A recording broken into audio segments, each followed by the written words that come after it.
It's the MotoGP podcast, and Dirk and I are going to have another chat. Looking forward towards this weekend's Austrian Grand Prix at the Red Bull Ring. Hello, Dirk, how are you? Hello, Eamon. I'm well, thank you. Yeah, but you're always good, and especially when there's some racing to be to look Yes. forward to. So this weekend we know this track, the Red Bull Ring in Austria from the Formula One, but it's Red Bull's home track. So just tell us briefly, what's the history behind this? I see this is one of Ducati's favorite hunting grounds. Oh, absolutely. They've dominated at that circuit the last couple of years. For example, last year, they had four out of the top five riders over there. That's usually the case down there. In the last couple of years, the only rider that really made an impression there and that won was our Brad Binder on KTM.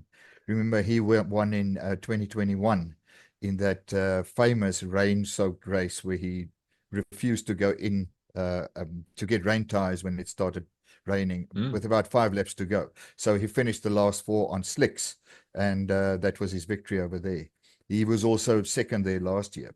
So he likes the race. Obviously, it's KTM's home turf, so they always want the guys to do well, and so they put in extra effort, the riders themselves. However, before Brad, it was Andrea Dovizioso on a Ducati who won there 3 times, almost in a row. Then Brad won, and since it's been Pecco Bagnaia. He won the year before last, and last year he did the double. He won the sprint race plus the main race for a collection of 37 points, full marks over there. So they really love that track. It suits the Ducatis. It suits their power delivery, and they always do well. So they will definitely be to beat. And I mean, they've so far ahead in the championship in any case that they are just all over the show. Just before we continue to talk about the championships of Lux, how did it change to rain tires? Do they jump on another bike? Yes, they do. They've got 2 bikes. So if they know that there is rain coming, they'll have the second one on rain tires, and then they just do a quick swap in the pits. Then they call it a flag to flag race. So that's what they do. They have to take the second bike in. It's a very quick stop. They literally jump off the one and onto the other, and off they go. But the pit crew, they have to be prepared, and they have to get the order in due time, to prepare the other bike and put the right tires on. It's the same deal with if they have their second bike standing ready in case something goes wrong on the grid, or you have a spill with a warm-up lap or whatever, then they'll jump onto the second one and carry on with that. However, that is never the preferred bike. The guys will choose between the two, which one's setup is perfect for the race, they think, and with the right tires, they think. And so they will always have a 1 and a 2 bike, and the second one standing in the pits. Okay, this track is, I know it's very fast, very few corners. I think it's one of the fastest tracks in Formula One as well. And I know there was a lot of controversy about the track limits in Formula One specifically, and also because the track couldn't be adapted to the Formula One cars because of the requirements of the MotoGP bikes. And I think that's to do with the curbs and the like. What is that about? That's right.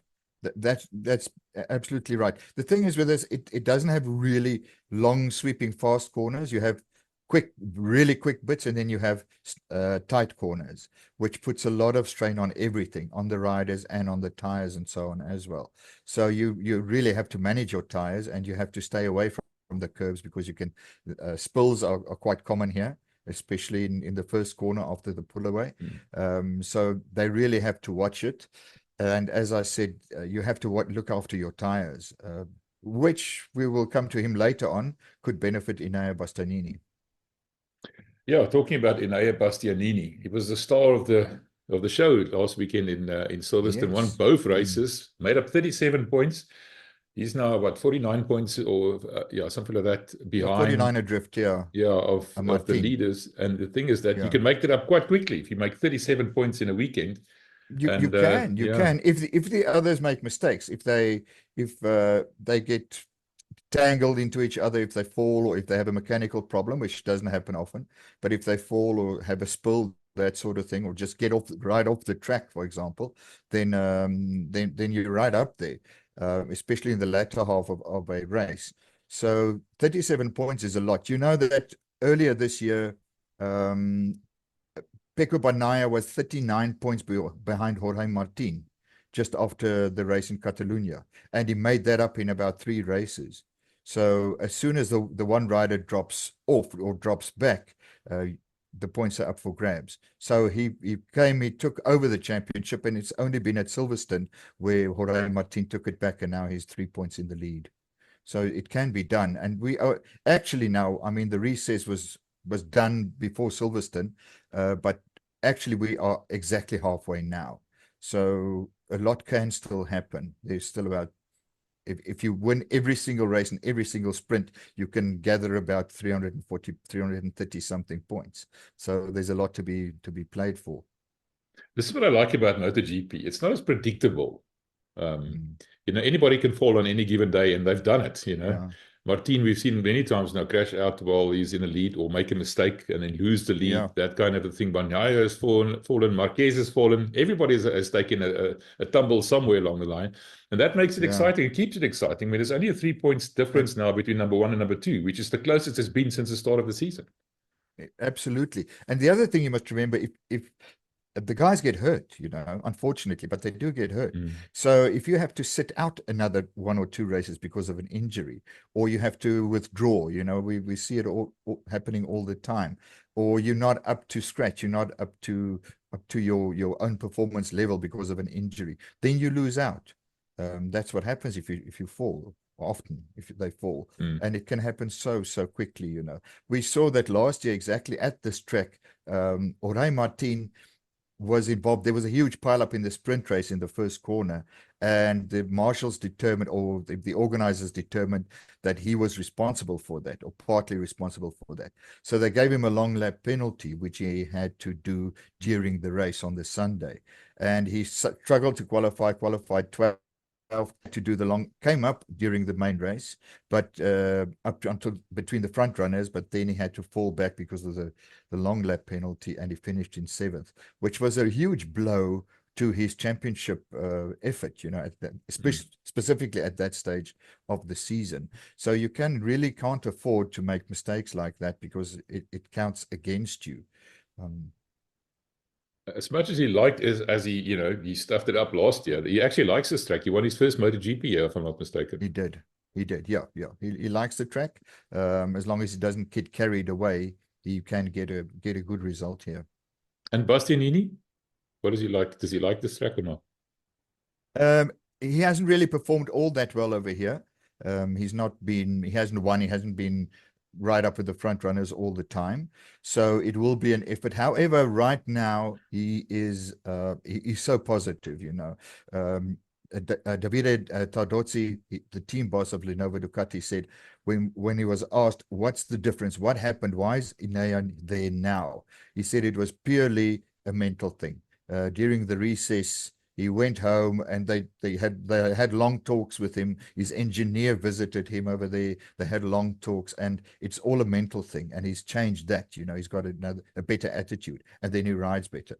So with a victory, double victory at Silverstone, bolstering that his confidence level, he could only improve. And especially at a track like this, it's difficult to say beforehand, but because it's so heavy on tires, and he manages his tires really well, he could come to the fore once again, you know, and at the very least take a lot of points away from the other guys. I'm beginning to suspect that that's going to be his role for the rest of the season, is not so much being a winner or really a championship contender. However, he could stuff things up for the other guys, for Bagnaia and Martin. Every time that he takes a pole position, or he takes second, and he pushes someone like Martin or Bagnaia back to 3rd or 4th, that's serious, you know. That's a loss of points. It's not about how much he wins, really, but it's about the loss for the other guys. And well, he's a stablemate of Pecco Bagnaia, the champion, but they dropped him, you know. He's going to KTM, the Tech 3 KTM team next year. So there's no real reason for him. There's a reason for him to win and to ride hard, but there's no real reason for him to protect Bagnaia, as you would usually find 2 teammates doing, you know. If the one's the championship runner, the other one will help him. That's the way it works. You might even have team orders to that effect. I don't think that's going to count now. If Bastianini gets on that bike, there's only one thing in his mind right now, which could make him a serious contender for podium positions at the very least for the rest of the season. And he's on one of the best bikes in the world ever, that Ducati. Yeah. So If not those the are the best. facts. Yeah. If not the best, exactly. That's it. Yeah, I Yeah. do think Ducati, they might rue it that they dropped him. I'm not saying out of the Lenovo team, the factory team. I'm saying that they didn't keep him in the stable. Maybe there were talks, maybe they said, well, would you like to go to Gresini or so? Which he might have said, no, we don't know what happened. But logically, that would have been the ideal spot for him. To go to next to Alex Marquez at Gresini Ducati. I think they would have made a really good pairing. And Ducati, their budgets have been capped. They said that they aren't going to pay as much for riders anymore when they renewed the championship contract in the beginning of the year. So there might have been talks, and he said, no, I want to go go somewhere else where I can get a factory spec bike. Want to try something else. We don't know, but I think that was a mistake that they let him go. Just by the by, I've read this past week. Apparently, one of the reasons that they went for Marc Marquez in the factory team, the Lenovo Ducati team, he played his cards just right. But I mean, he's an old hand. He let them know that he was not prepared to ride for Pramac Ducati at that stage. We didn't know. Nobody knew that Pramac was going to withdraw from the Ducati stable and go over to Yamaha. So, but he let them know he wasn't prepared. He wasn't prepared to ride for a B team, and they promised him a factory spec bike at Pramac, and he said he wasn't prepared to do that. So they didn't want to lose him, and on that basis they chose him, that was sort of the final straw, let's put it that way, that made them decide, okay, we're going to go for him and not for Jorge Martin or even then Enea Bastianini. So he played his cards so right, man, and now he's into the factory team next year, next to Pecco. They played hard to get, and it paid off. Yeah, he did. Yeah. Well, yeah, he's going to bring a lot to the team. Yes, I see. Pecco said it's either going to be wonderful or it's going to be a disaster. So he doesn't know yet. Yeah. He says as long as we don't start shouting at each other, it'll be fine. Yeah, that's typically when you have two alpha males in the one team, if you want to call it that. It's going to be combustible. Double world champion, maybe triple world champion next year, next to an 8-time world champion, isn't it? That's going to be interesting. Who's got number one status there? And that's going to be a whole new kettle of fish to deal with, I'm sure. Yeah, absolutely. So Martin and Bastianini then both have something to prove. Bastianini for the fact that he was dropped, and Martin for the fact that he didn't get the opportunity to go to the factory team, and he's now going to Aprilia. But Martin's personality, I think, counted a bit against him. He seems to be a bit of a petulant child almost sometimes, isn't it? Yeah. But I mean, he will definitely for the rest of the season try to. He wants to win the championship. There's no doubt. I mean, they all do, but that's the only thing in his mind. It's always been. So he was already cheesed off when he didn't get the factory ride 2 years ago when Bastianini got it. And now it's even more so. So he will really like to thumb his nose at them at Ducati by winning the championship and by winning every single possible race from now on for the rest of the season before he moves over. So we'll see what happens. He's just going to be so competitive from now on, I mean, the hunger is really there. He might not be the most careful rider every now and then, gets a bit hot-headed, etc. But if his team can really focus him, he is so dangerous. It's almost a 50-50 chance at this stage that he might take the championship, which makes it really interesting. Just getting back to Marquez now, this is a one track, and he's of very few that he hasn't won at. That's an interesting thing. And after a great start at Ducati, he seems to be tailing off a little bit. Do you think that's maybe to do with the fact that the 23 spec bike is now falling behind the 24 specs, or what's happening there? It might be. I think so. We haven't heard anything to that effect. However, it's telling that Davide Tardozzi, it was Gigi Dall'Igna, the boss of all Ducati Racing, said about a week ago that they will, quote unquote, keep on developing the GP23 bike for the rest of the season. He promises that they won't just leave it, which tells you there's something there that they feel that they won't drop Marc Marquez, in that regard. Plus B, they have to admit that that bike's not on the same level as the other bikes currently. So I think that's the problem. He did okay in the race last week at Silverstone, but he's struggling to qualify at this stage and to do well. He needs to come up from 6th, 7th, roundabout there to fight for podium positions, which he will always do. That's most definitely. But I think the problem is with the bike, since he is the top GP23 rider at this stage. Just the dynamic between the two brothers in the same team. Just tell me a little bit about that background to that and everything, because I seen the one seems to be living in the shadow of the other one a little bit, isn't it?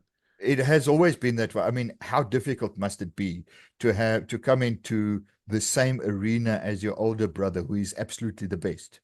He is, some people say he's the GOAT, he's won so many. Most will root for Valentino Rossi, however. But I mean, he changed the way that guys ride, literally, physically, how they go through corners and so on. He's just such a good rider, so competitive, and an absolute champion. And to follow in those footsteps as the younger brother coming into the same sport, I mean, we all said, what is he doing there? What is he doing there? What politics are these that they put him into the team and accept him there? And he's proven himself. I mean, he's really proven himself. He's been on the podium, especially these days with a well-developed Gresini bike. He's always 4th, 5th roundabout there, takes a lot of points away from the other guys. I think the other thing, there's a definite personality difference. Mark is more aggressive, more outspoken, etc. Alex is quieter, more, I won't call it laid back, but just more chilled. But I wonder what the difference between them are development wise. Yeah, because you get riders who are really good development riders, who will help you take your bike to the next level because they give good feedback and they say what they want. I don't know whether Mark does that as well, because Alex does that as well, because Mark does. So that could be one of the things that benefits any team that has Alex Marquez in the team. If that rubbed off on him, that he gives really good feedback and helps you to develop the bike. In other words, he's a good team player. In general. So, but they are most definitely two different guys. And to be quite honest, I mean, Mark is the star. He's the one with he got the bulk of the skill in that family, but Alex is not without skill. Interestingly enough, especially when it rains, he's one of those, you get guys who love riding in the rain. Chris Vermeulen, way back then, the Australian as well. He was nowhere, and whenever the rain clouds gathered, he was there. It's the same with Miguel Oliveira. He's really good. He's won his best showings have been on wet tracks. So, and Alex is the same. As soon as that happens, he steps to the fore. Talking about development, this is one of those races where they allow wildcard entries to do a bit of testing and development. Just tell me about that. I said to you, it would have been wonderful to see that in Formula One, for example. It's physically not possible, but that's an interesting thing that's unique to MotoGP specifically. Yes. Well, we had a look at that at the beginning of the season when they changed the whole concession system, and they gave the guys at the bottom, which in this case, especially the Japanese teams, bigger concessions. So the lower down the concession list you are, the more testing time you get, and the more wild cards you can enter into races. The top teams not. They can't do that. So it's literally just gathering data the whole time. So you will find that those guys, Stefan Bradl has been a development rider, a wildcard rider for Honda for ages, for example. Danny Pedrosa for KTM, but he's really involved with the development of their bikes. So what will happen is they'll put them on the track under race conditions and gather data. They will test the new parts. Not saying that the other guys don't get new parts all the time, but they will test new parts, those that are allowed. New stuff will be on their bikes first during those rides so that they can get real-time, real race condition data on it. And then they put that into their development program on the bikes. So it's always interesting to see them there and to see how they do. One of the things that's always obvious is even if you have been a MotoGP rider or you have ridden at the top level like Cal Crutchlow, under race conditions, if you haven't been there all the time, you see how they struggle, which just goes to show that you have to do it all the time. It's like all sports. You have to be on that peak level, the platinum level the whole time. If you take a couple of months off and you come back, you have to start from the back. It's almost that. So the wildcard situation always illustrates that, how tough it is to stay really right up there at the top.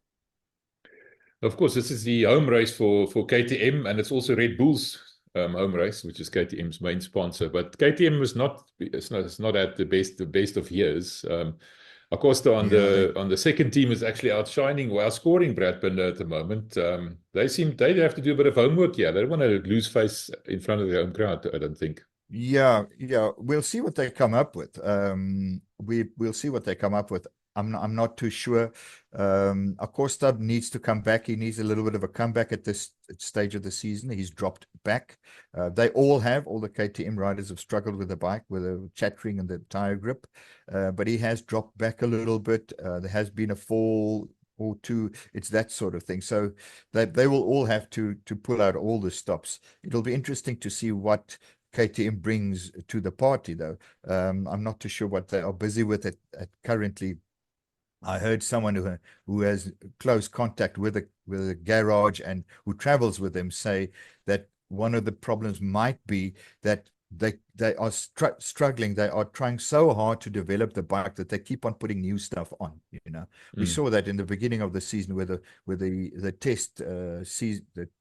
test sessions as well, before the season started, where they will literally just test aero for 3 days, 100 different pieces, that sort of thing, which could work. But on the other hand, you really need to focus on the one or two things that work.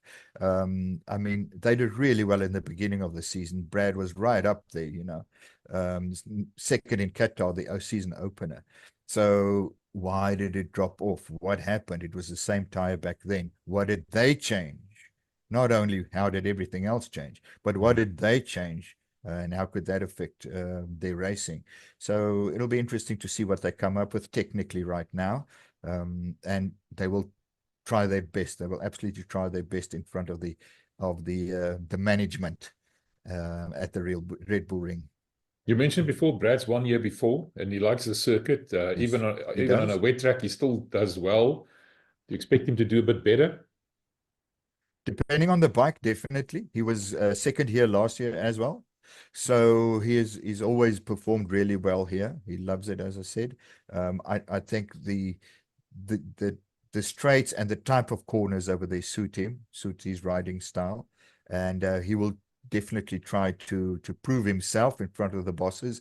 But even more so, I think they are at a crucial stage of the bike's development, which he buys into. He tries his best. So they will definitely. He will as always, put everything out there. He won't leave anything back in the garage. Right, and the team, just lastly, that disappointed a little bit. They qualified on pole at Silverstone and then sort of fell back during the races. Aprilia, I mean, they've promised a lot, but not delivered too much either. So a bit of a disappointment, I would think, is that bike has got so much potential, but they just can't seem to translate that into proper points scoring finishes. It looks as if they qualify better than they race. I think it's as simple as that. What the exact technical reason for that is, I wouldn't know. But it looks as if they qualify well. Alicia Spargaro, the number one rider, had the pole position in Silverstone, for example. So they are there when it's a shorter format. During the sprints as well, they'll perform better. But they fall back I mean, when the Ducatis and some of the KTMs really get going, there's just no way they can stay in front. And they also apparently start losing the grip rather fast on the tires. So, I mean, that compromises everything. So it's a technical problem at this stage because they have the speed. They have the top speed and they have the power delivery, everything. It's something else that just holds them back, which they can hopefully resolve.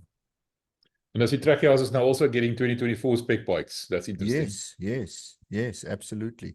Oh, the other interesting thing as well, talking about factory spec bikes, is that the Pramac Yamaha team will get factory spec bikes next year as well. Oh. So the same as KTM, they're also going to have 4 factory spec bikes, not 2 different teams, with older bikes like Ducati likes to do. And the latest bit of gossip is apparently that they are the Pramac Yamaha team is talking to Jack Miller at Silverstone. Said he was still despondent and saying that he doesn't have a ride, he'll have to go home, end of the season, etc., etc. But apparently they are really interested in getting him into their stable, which makes sense if you look at it really.